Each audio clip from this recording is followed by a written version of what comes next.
신약성경 베드로전서입니다. 베드로전서 2장 21절 말씀입니다. 이제 베드로전서는 일반 서신이니까 요한계시록 앞쪽에 있습니다. 히브리서부터 시작하니까 히브리서로 지나가서 베드로전서 2장 21절 우리 한 절 우리 한번 같이 함께 한 목소리로 읽도록 하겠습니다. 신약성경 베드로전서 2장 21절 말씀입니다.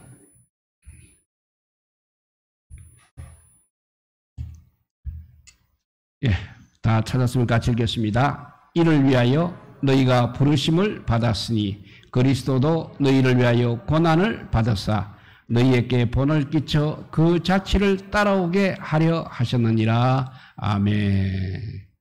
예, 예수님이 살아가신 대로 우리가 고난도 감당하면서 가야 한다는 말씀이 되겠습니다. 우리 예수님의 삶이 그리스도인들이 따라야 할 본이라고 믿는 사람은 많이 있습니다. 그런데 예수님의 그 죽음까지 우리의 본으로 생각하는 사람은 별로 많이 있지 않는 것 같습니다. 하지만 바울은 고난받고 죽으신 예수님이 우리가 따라야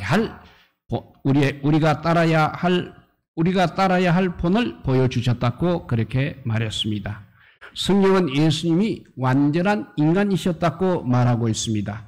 죄 없이 태어나셨습니다. 그리고 아무 죄도 짓지 않고 살아가셨습니다. 그리고 거룩하고 흠없이 순결하게 죄인들과 구별하며 사셨다고 성경은 우리에게 말해주고 있습니다. 정말 예수님의 인생에 말려 완벽한 모범이 되십니다.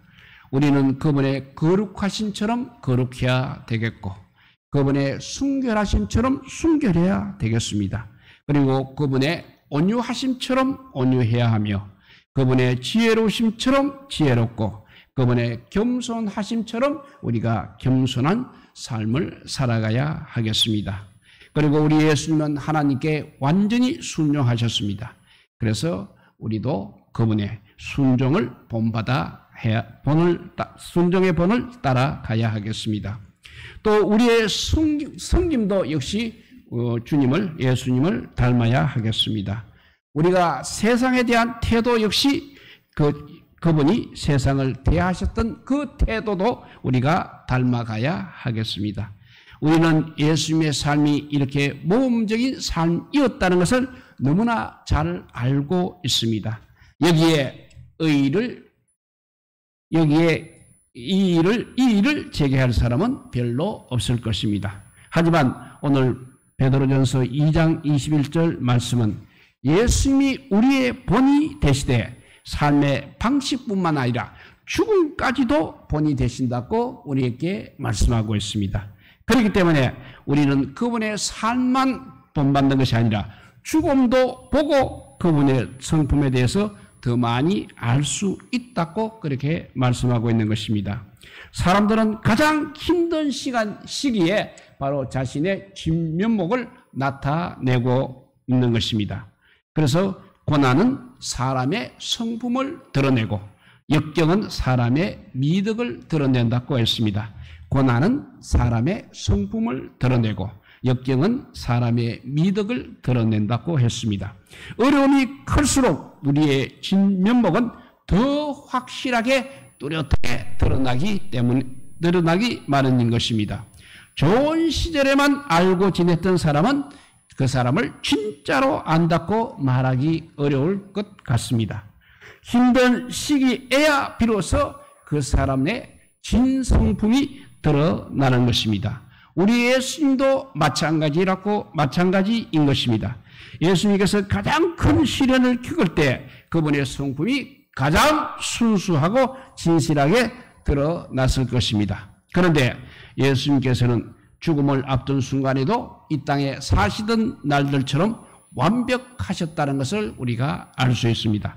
그분의 죽음은 그분의 삶이 드러내셨던 완벽한 성품을 오히려 더 확실하게 확인해주는 계기가 되었습니다. 예수님께서는 자신의 죽음으로 이제 우리가 어떻게 살아야 할지를 분명히 가르쳐 주셨습니다. 우리는 예수님의 죽으시는 그 장면을 통해서 죄의 심각성과 구세주의 필요성을 깨닫게 되는 것입니다. 예수님의 이 대속적 죽음으로 우리를 대신해서 죽으셨습니다. 하지만 베드로는 십자가에는 그 이상의 의미가 있다고 말하고 있습니다. 그것은 바로 예수님이 우리의 모범으로 죽으셨다는 것입니다. 그분은 우리가 어떻게 살아야 할지를 보여주시기 위해서 죽으셨습니다. 자, 그러면 오늘은 우리는 어떻게 예수님의 죽음에서 그분에 대해서 배울 수 있는지 살펴보도록 하겠습니다. 그리고 그분의 성품이 예수님의 죽음에서 어떻게 드러났는지도 살펴보도록 하겠습니다. 그런데 그분의 행동은 별로 말해주는 것이 없습니다. 성경에서 별로 그분의 행동에 대해서는 기록이 잘 되어 있지 않습니다. 십자가에 못 박혀 아무것도 하실 수 없었기 때문에 그렇습니다. 그리고 그분의 생각도 마찬가지인 것입니다. 우리는 그분이 무슨 생각을 하셨는지 우리는 읽을 수가 없기 때문입니다. 그리스도의 성품은 오직 죽음을 앞둔 그분의 말씀에서 드러나고 있습니다. 교회는 그래서 초창기부터 예수님의 죽으셨을 때 십자가 상에서 7마디 말씀을 기억하면서 예수 그리스도의 죽음과 부활을 기념했습니다. 그분의 죽음을 앞두고 하신 말씀들을 우리의 삶의 원칙이 되는 것입니다. 이제 그러면 가상 7원을 통해서 우리 주님의 생각과 우리 주님이 성품을 살펴보도록 하겠습니다. 첫 번째 말씀은 다른 사람을 용서하라고 했습니다. 그 말씀이 누가복음 23장 34절 말씀입니다. 누가복음 23장 34절 말씀을 읽어보면 아버지 저들을 사하여 주옵소서 자기들이 하는 것을 알지 못함이니이다 라고 했습니다. 예수님께서는 자기에게 바로 죄를 지은 사람들을 용서하시며 죽으셨습니다. 우리도 바로 이 삶을 따라야 하는 것입니다. 예수님께서는 평생 인간에게서 최악의 대접을 받으시고 돌아가시면서 그래도 용서하시는 마음을 표현해 주셨습니다. 예수님께서는 세상을 창조하시고 그리고 자신이 창조한 그 세상 가운데 오셨습니다. 그렇지만 세상은 그분을 도무지 인정하지 않았습니다. 죄로 어두워진 눈들은 그분을 오히려 원하지 않았습니다. 또 그분의 아름다움을 보지도 못했습니다. 예수님께서 말구이에 탄생하신 사실은 그분이 평생 사람에게서 어떤 대접을 받을지를 예측하게 해주는 것입니다. 예수님의 탄생 직후 헤롯 왕은 그분을 죽이려고까지 했습니다.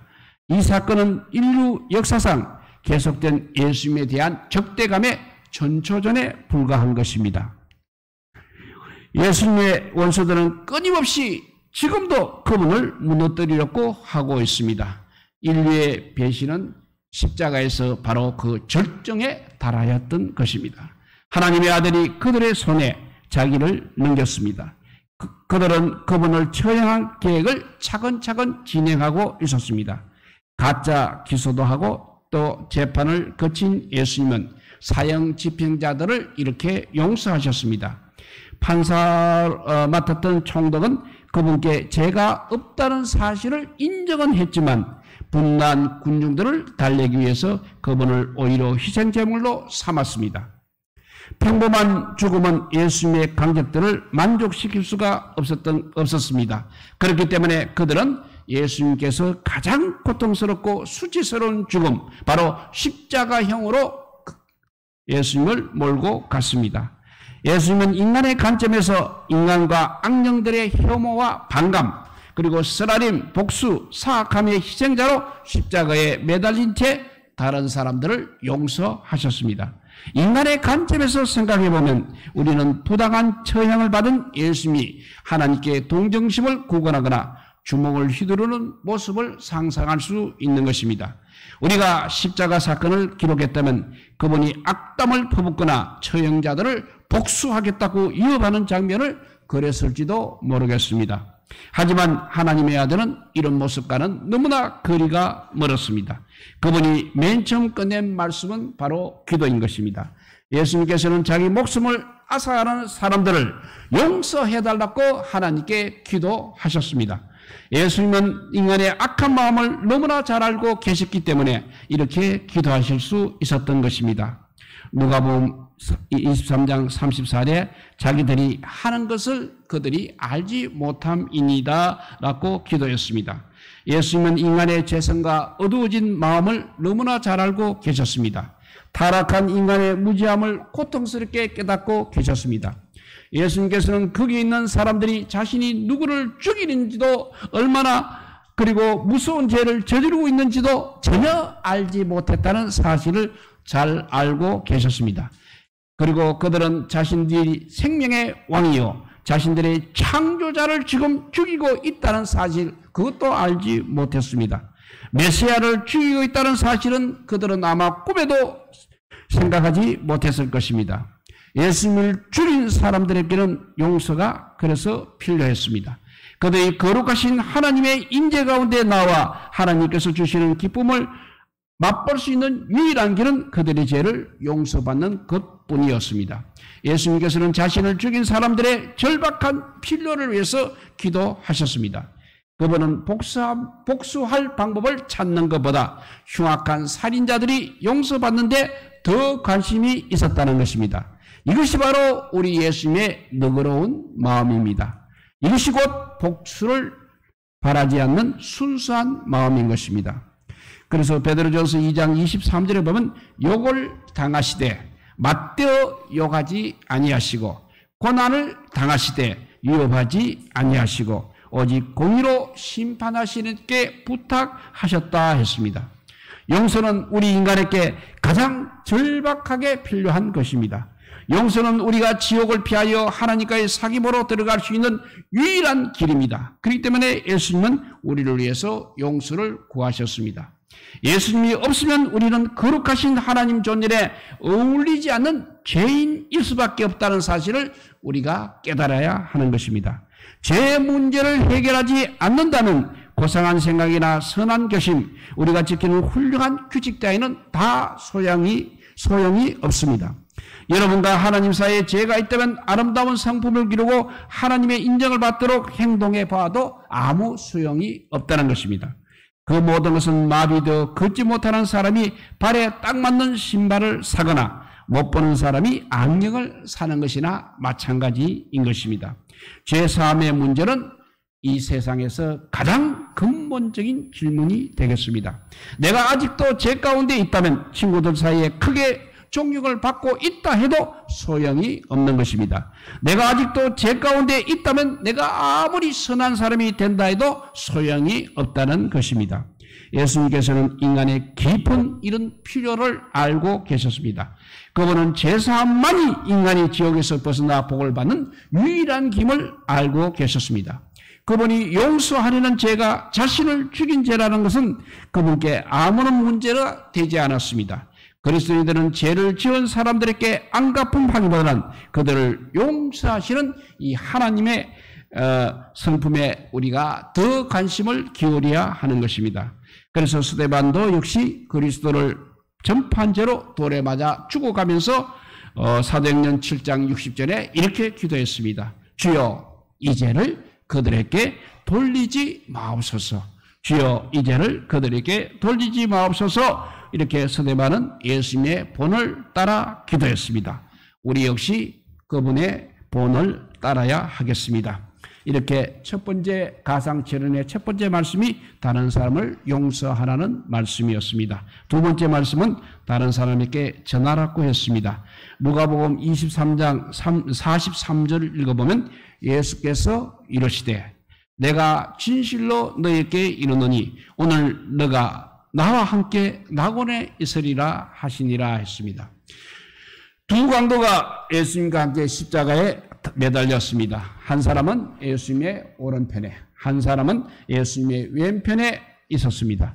그중 한 사람이 이렇게 말합니다. 예수여, 당신의 나라에 임하실 때 나를 기억하소서 라고 말했습니다. 그러자 예수님께서는 오늘 너가 나와 함께 낙원에 있으리라고 답을 하셨습니다. 우리 주님은 저주받는 영혼에게 이렇게 영혼의 진리를 전하며 돌아가셨습니다.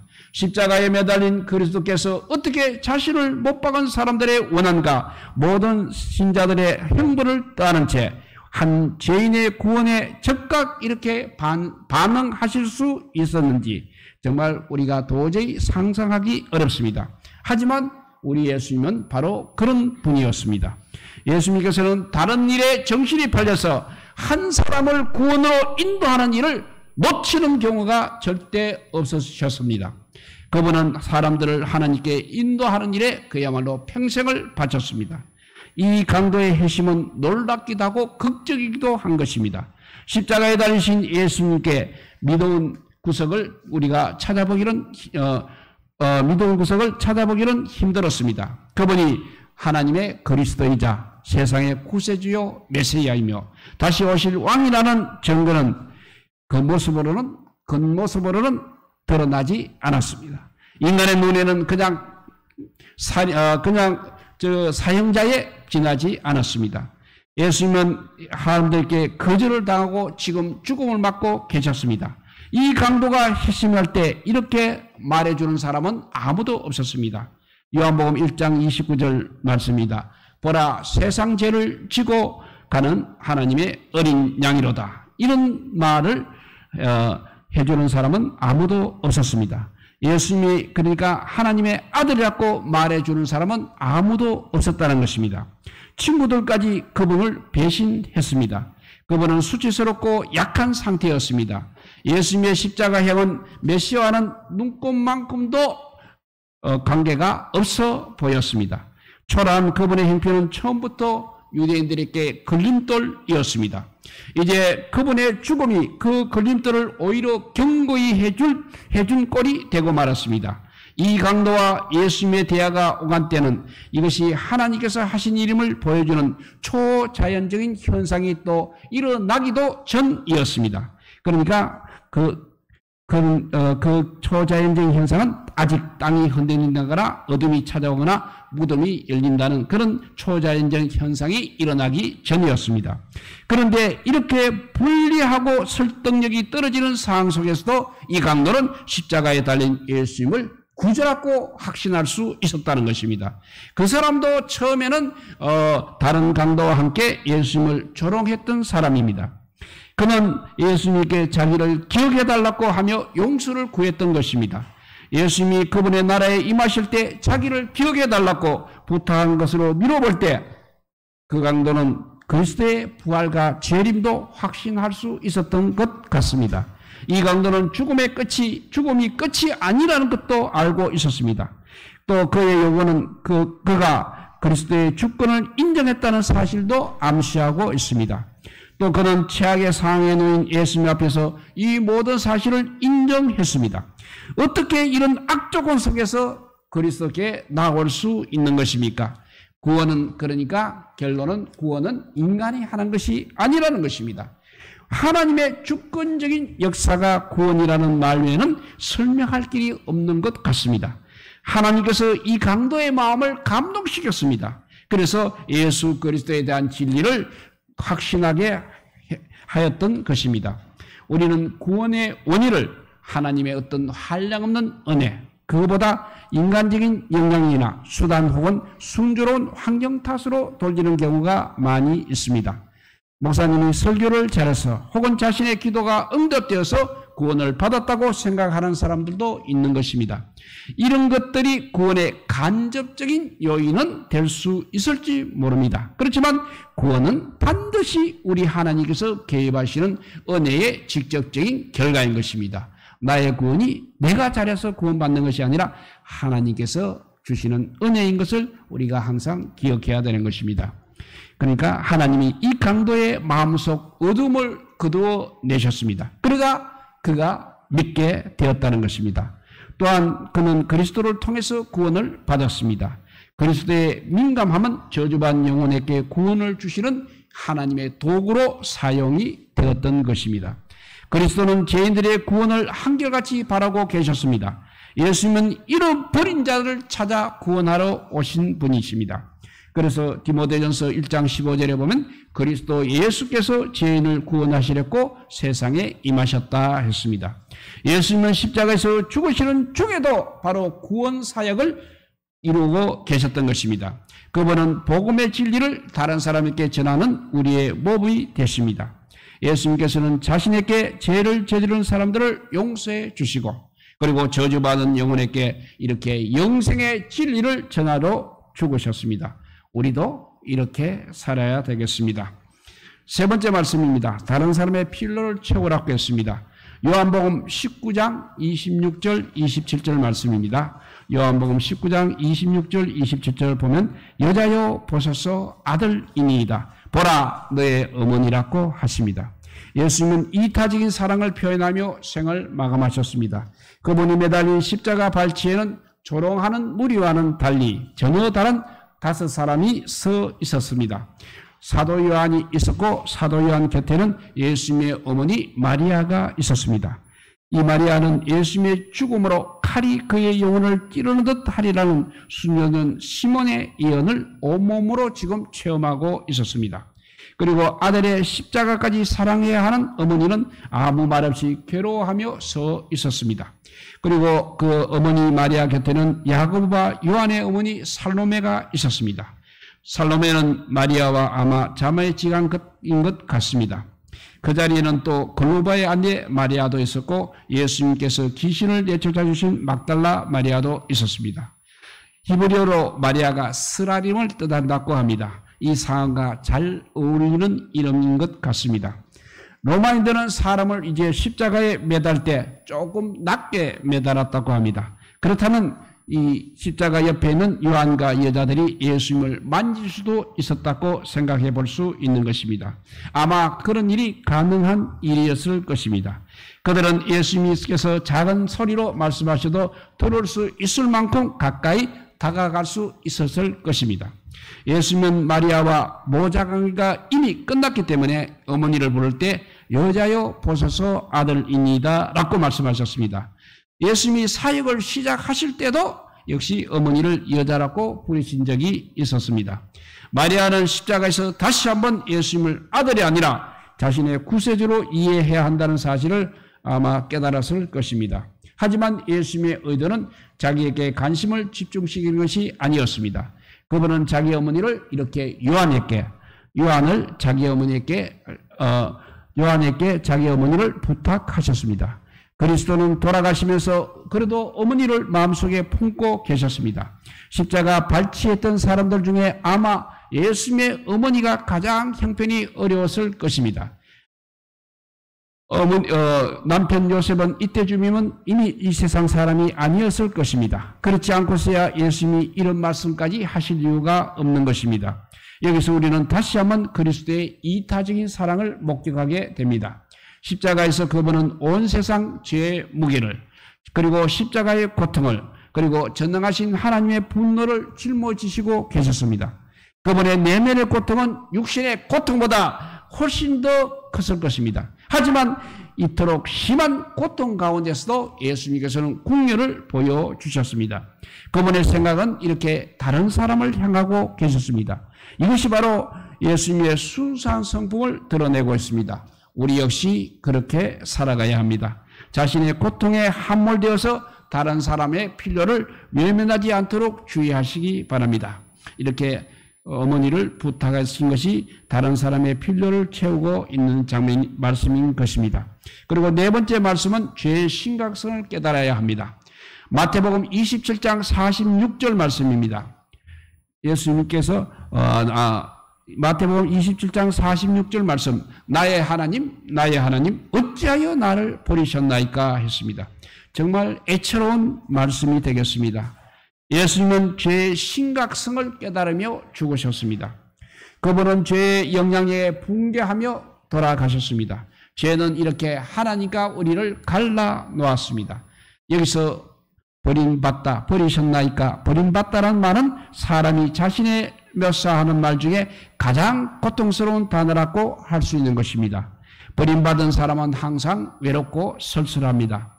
예수님이 이렇게 버림을 받으셨습니다. 그분의 외침은 이런 뜻이었습니다. 나의 하나님, 나의 하나님. 지금까지 제가 깨지지 않는 영원한 교제를 누린 분은 누구입니까? 어찌하여 나를 버리셨나이까? 라는 뜻이겠습니다.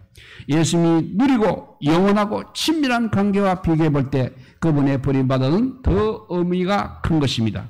죄는 온 우주의 어떤 존재도 할 수 없는 일을 하는 것입니다.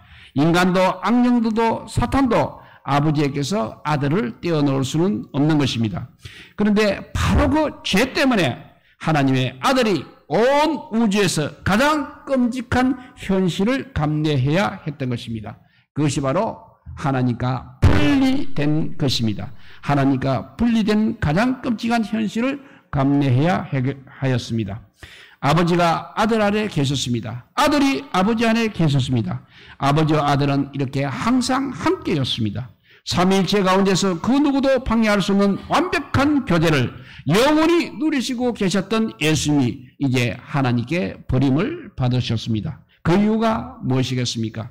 그분은 죄를 지고 계셨고 죄가 하나님과 이들을 예수님을 갈라 놓으셨습니다. 하나님은 너무나 거룩하신 분이시기 때문에 죄를 간과할 수 없는 것입니다. 그래서 죄가 바로 하나님과 사람 사이를 갈라 놓으셨습니다. 십자가에서 우리 죄를 대신 지신 예수님은 이 고통의 절정에 도달하셨습니다.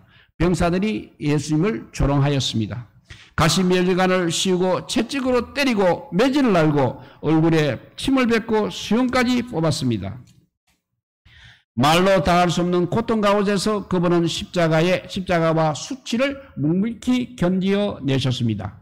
천박한 사람들이 예수님을 비웃었습니다. 병사들이 자신을 저주했습니다. 그래도 그분은 아무 대꾸도 하지 않으셨습니다. 하지만 하나님께 버림받은 예수님은 이 모든 고통과는 비교할 수 없는 어마어마한 고통을 느끼셨고 괴로움에 절규하셨습니다.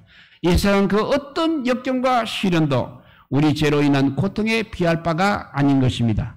죄는 우리를 이렇게 하나님께서 멀어지게 만들기 때문에 그렇습니다.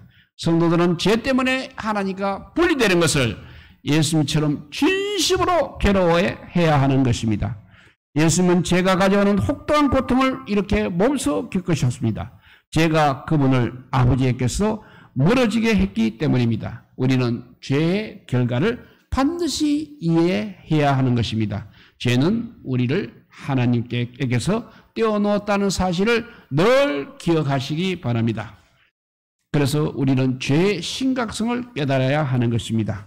다섯 번째 말씀은 다른 사람을 의지하고 있습니다. 요한복음 19장 28절에 보면 내가 목마르다 하셨습니다. 예수님은 인간의 모든 조건을 다 겪고 계셨습니다. 예수님은 하나님을 갈망하고 계신 것이 아니라 지금 마실 것을 찾고 계십니다. 예수님은 목이 마르셨습니다. 그렇지만 이제 십자가에 달려있기 때문에 스스로는 마실 것을 구할 수 없었습니다. 예수님은 이렇게 다른 사람을 의지해야 하셨습니다. 그지만 우리도 마찬가지인 것입니다. 인간의 필요를 잘 아시는 그리스도는 우리에게 공감해주는 대제사장이십니다. 신약 성경은 예수님이 온전한 인간이셨음을 확인해주고 있습니다. 예수님은 때때로 허기와 피곤, 절언과 행복과 슬픔, 고통까지 느끼셨습니다. 그분은 인간의 모든 감정을 느끼고 계셨습니다. 그분도 배고플 때는 음식이, 졸릴 때는 누울 것을, 목마를 때는 음료가 필요했습니다. 자신의 필요를 채우기 위해서 이렇게 지금 이 시간에는 다른 사람을 의지하셨습니다. 때로는 마리아와 마르다가, 때로는 그의 어머니가 그의 필요를 채워주셨습니다. 예수님처럼 우리도 우리의 인간적인 약함을 드러내고 서로 의지하며 사는 법을 배워야 하겠습니다. 여섯 번째 말씀은 시작한 일을 마무리하고 있습니다. 요한복음 19장 30절에 다 이루었다 하셨습니다. 이것은 승리의 선언인 것입니다. 예수님은 하나님이 명령하신 일을 완수하면서 죽으셨습니다. 죽는 것과 인생을 마무리하는 것은 별개인 것입니다. 우리의 생이 끝났다 하는 것과 우리의 일을 마쳤다 하는 것과는 전혀 다른 개념인 것입니다. 마라톤에서 바로 그 원리를 확인할 수 있습니다. 모든 참가자가 경기를 시작하고 끝냅니다. 그렇지만 모든 사람이 경기를 완주할 수는 없는 것입니다. 자기 일을 마무리하지 못한 채 세상을 떠나가는 사람들이 너무나 많이 있습니다. 다 이루었다 하셨습니다. 예수님의 말씀은 그분의 구속 사역을 완성하셨다는 뜻이 되겠습니다. 그래서 히브리서 9장 26절에 보면 자기를 단번에 제물로 드려 죄를 없이 하시려고 이 세상에 오셨다고 하였습니다. 그리고 그 일을 다 마치셨습니다. 그분은 우리 죄를 자기 몸에 떠안으시고 사탄의 머리를 상하게 하셨습니다. 예수님께서 하나님의 명령을 완벽하게 이행하신 것처럼 우리도 그렇게 해야 하는 것입니다. 우리는 하나님께서 우리에게 명령하신 일을 감당할 때 따르는 고통보다도 그분의 명령하신 일에 항상 더 집중을 해야 합니다. 예수님은 결과를 너무나 잘 알고 계시기 때문에 그 과정에 따르는 고통을 참으셨습니다. 하나님의 일을 할 때는 늘 대가가 따르게 되는 것입니다. 우리는 그 일을 하는 데 따르는 고통과 역경 역시 극복할 수 있어야 하는 것입니다. 그래서 바울은 예수님의 모범을 신실하게 따랐던 사람이었습니다. 그 덕에 그는 만년에 디모데후서 4장 7절에서 이렇게 말합니다. 나의 달려갔기를 마쳤다. 이렇게 바울은 말할 수 있었습니다. 하지만 바울은 그 길이 쉽지는 않았다고 말합니다. 그는 선한 싸움을 싸워야 했습니다. 이것이 바로 또 우리가 따라야 할 모범이 되겠습니다. 호흡이 끊어질 때까지 막연하게 살지 마시기 바랍니다. 하나님께서 우리에게 맡기신 일을 완수하기 위해서 우리는 살아가야 하는 것입니다. 마지막 7째 말씀은 자신을 하나님께 드렸습니다. 누가복음 23장 46절 말씀입니다. 아버지, 내 영혼을 아버지 손에 부탁하나이다 했습니다. 예수님은 하나님이 약속하신 보호에 자신을 의탁하며 죽으셨습니다. 우리도 그렇게 살아야 합니다. 우리 생명도 운명도 그분 손에 맡겨야 하는 것입니다. 하나님께서 우리를 돌보시기 때문에 우리의 모든 염려를 그분 앞에 내려놓아야 하는 것입니다. 이것이 바로 믿음의 삶이 뜻하는 바인 것입니다. 우리는 하나님만 온전히 신뢰해야 합니다. 하나님은 그리스도를 무덤에서 일으키겠다고 약속하셨습니다. 예수님은 그 약속을 아시고 자신이 비록 고난을 받지만 다시 살아날 것이라고 반복해서 말씀하셨습니다. 예수님은 하나님의 약속을 믿고 자신을 하나님의 돌보심에 의탁하셨습니다. 하나님께 우리의 삶을 맡기는 것, 이것이야말로 우리가 살아가야 할, 우리가 살 수 있는 유일한 길입니다. 우리가 살 수 있는 유일한 길은 하나님께 우리의 삶을 맡기는 것입니다. 우리는 전적으로 하나님만 의지하고 살아야 합니다. 그래서 로마서 12장 1절은 우리 자신을 산제물로 하나님께 바쳐야 한다고 말씀하고 있는 것입니다. 이 말씀은 우리의 가진 모든 것이 다 그분의 것이며 하나님만 신뢰하고 결과를 맡겨야 한다는 뜻입니다. 베드로전서 오늘 2장 23절은 예수님이 오직 공의로 심판한 이씨에게 부탁하셨다고 말하고 있습니다. 그분은 고통과 적대감이 아무리 크더라도 맡겨진 임무가 아무리 어렵다 하더라도 모든 것을 하나님께 맡기셨습니다. 예수님은 하나님이 옳은 일을 행하시고 공의로 심판하시며 약속하신 것을 이루실 줄로 믿었습니다. 또 예수님은 하나님이 자신을 실망시키지 않으시라는 것을 아셨기 때문에 이렇게 죽음과 지옥에 당당히 맞섰던 것입니다. 예수 그리스도는 완벽하게 사시다가 완벽하게 죽으셨습니다. 그분의 완벽한 삶과 완벽한 죽음은 우리에게 본이 되는 것입니다. 이제 말씀을 한번 요약해 봅니다. 그분의 마지막 말씀은 우리 인생의 중요한 교훈으로 요약할 수 있습니다. 우리는 우리에게 죄 지은 사람을 용서해 주어야 합니다. 진리가 앞서 방황하는 저주받은 영혼들에게 우리는 진리를 전해야 합니다. 또 이타적으로 사랑하고 다른 사람에게 항상 긍휼을 베풀어야 합니다. 그리고 죄의 심각성을 늘 깨달아야 합니다. 또 자신의 약함을 인정하고 다른 사람들이 우리의 필요를 채워줄 수 있게 해야 하는 것입니다. 또 하나님은 우리에게 명하신 일을 하나님께서 우리에게 명하신 일을 우리는 완수해야 합니다. 또 약속을 지키시는 하나님의 손에 우리의 모든 것을 맡기고 평안해야 하겠습니다. 하나님은 삶과 죽음에서 완벽한 모험이 대신 예수 그리스도를 죽은 자 가운데서 일으켰습니다. 그리고 그분의 오른편에, 하나님의 오른편에 앉히셨습니다. 이렇게 하나님은 그 아들의 온전한 인격과 사역을 인정하셨습니다. 그리고 동일하게 지금도 온전한 사람들을 일으키실 것입니다. 정직한 분들에게는 이 소식이 그다지 달갑지 않게 들릴 것입니다. 우리는 신선함과는 거리가 먼 사람들입니다. 우리는 다른 사람의 고통과 필요에 무감각하고 죄의 파괴력을 심각하게 생각하지 않을 때가 많습니다.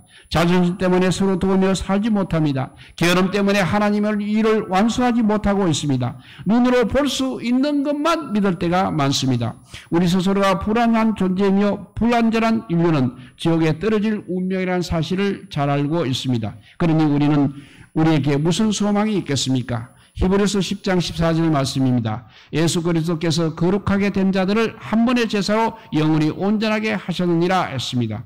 우리 예수님은 유일하게 완벽한 신과 인간이십니다. 하나님의 은혜로 우리는 그리스도의 온전함을 받을 수 있게 되었습니다. 그분을 통해서 온전하신 하나님께 우리가 다가갈 수 있게 되었습니다. 우리 그리스도인들은 우리가 그리스도 안에 있다고 말하고 있습니다. 그리스도 안에 우리가 있지 않으면 하나님께서 우리를 영광으로 일으키시지 않으리라는 것을 알고 있습니다. 우리가 예수 그리스도를 구세주로 받아들이면 그분의 온전함이 우리의 것이 되는 것입니다. 우리는 그분의 의로 얻어짓고 그분의 온전함은 우리를 가려줍니다. 우리가 그리스도의 신분을 입기 때문에 하나님께서 우리를 영광 가운데 일으켜 주셔서 그리스도와 함께 보좌에 앉혀 주실 것입니다. 이것이 바로 복음의 기쁜 소식인 것입니다. 그렇다고 해서 그리스도인들이 이 생에서 완벽한 것은 아닙니다. 우리는 계속해서 제 문제로 싸워야 하는 것입니다. 그때까지는 그리스도의 온전하심이 우리를 두를 것이고 우리는 조금씩 그분의 형상을 닮아갈 것입니다. 그리스도가 그분의 온전하심으로 우리를 덮어주시기 때문에 우리는 용서하고 사랑하면서 그분의 완벽한 삶을 살기 위해서 항상 애써야 하는 것입니다. 우리도 그분처럼 죄에서 벗어나려는 욕구가 커야 하겠습니다. 그리고 우리에게 맡겨진 일을 완수하고 전적으로 하나님만 신뢰해야 합니다. 우리는 스스로 완벽함을 쟁취할 수 없습니다. 우리는 그분을 우리의 구세주로 받아들일 때 그리스도의 온전하심을 따라 살아갈 수 있겠습니다. 그것이 바로 복음이라는 것입니다. 우리 모두 주님을 닮아가시기를 주님의 이름으로 축복드립니다. 기도하겠습니다. 사랑의 하나님 감사합니다. 정말 마지막 죽음의 순간, 최후의 순간입니다. 정말 이제는 뒤로 돌아갈 수도 없는 그 순간에 주님께서 하신 가상칠은 우리의 가슴에 항상 못이 박히게 하여 주시옵소서. 그래서 주님 이때 어떻게 하셨을까를 생각하면서 우리의 이 많은 어려움도 이겨나가게 하여 주시고 또 주님께서 우리에게 보여주신 그 본을 정말 죽음의 본을 아버지 우리가 본받게 하여 주시옵소서. 반할 때 아버지 본보다 아버지 이런 어려운 정말 죽음을 앞둔 상태에서의 절박한 상태에서 우리가 주님을 닮아갈 수 있게 하여 주시옵소서. 그런 사람이야말로 강도처럼 아버지 영생을 아버지 누릴 수 있을 것 같습니다. 우리 모두 아버지 그런 세상을 만들어가는 믿음의 사람들이 되게 하여 주시기를 간절히 빌고 원하오며 우리 구주 예수 그리스도 이름으로 기도드리옵나이다. 아멘.